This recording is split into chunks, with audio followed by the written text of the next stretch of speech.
এখন ভুটান বা সিকিমে যদি গাছ কাটা হয় তার জন্য তৃণমূল কংগ্রেস কি করবে? এটা তো বিজেপির দেখার দায়িত্ব। বিজেপি সরকার তো সিকিমে, তাদের পররাষ্ট্রমন্ত্রী বলুক ভুটানে যাতে গাছ না কাটা হয়। এখন সেখানে আমরা তো জানি কোথা থেকে জলগুলো এসছে, সিকিম থেকে এসছে তিস্তার জল, যেখানে 14টা ড্যাম খুলে দেওয়া হয়েছে। বিজেপি কেন কাট কেটেছে সেটা বিজেপির জবাব দিক। এখানে বলে রাখি ত্রাণ নিয়ে কথা হচ্ছে তো। আচ্ছা অঙ্কুর, গত বছরও ওখানে বন্যা হয়েছিল, কাউকে ত্রাণ দিতে বা ত্রাণের জন্য কৌটো নাড়াতে দেখেছিলে? এই কলকাতাতে কিছুদিন আগে হলো, একদিনের জন্য খুব ঢাড়াই হলো, ব্যাঙ্গালোর থেকে, দিল্লি থেকে, গুরুগ্রাম থেকে, বম্বে থেকে বানভাসী 14 দিন 15 দিন জল নামে না, কলকাতাতে 24 ঘন্টার মধ্যে নামিয়ে দেওয়া হলো। তাও অনেক কিছু বলা হলো, কাউকে গরিব মানুষের পাশে ত্রাণ নিয়ে দাঁড়াতে শুনে না, 10 জন মারা গেছে সেটাও শুনে, হ্যাঁ খুবই দুর্ভাগ্যজনক।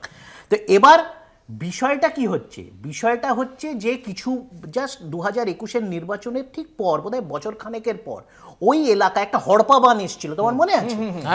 ব্যাপক কিছু মানুষ মারাও গেছিলেন সেই দিনও, কার্নিভালে ছিলেন মুখ্যমন্ত্রী, মনে করে দিন। শুনে না, কোনো ত্রাণ দেখেছিলে? কোন কৌটো নাড়তে বাজারে বাজারে গিয়ে কোন বিজেপির নেতা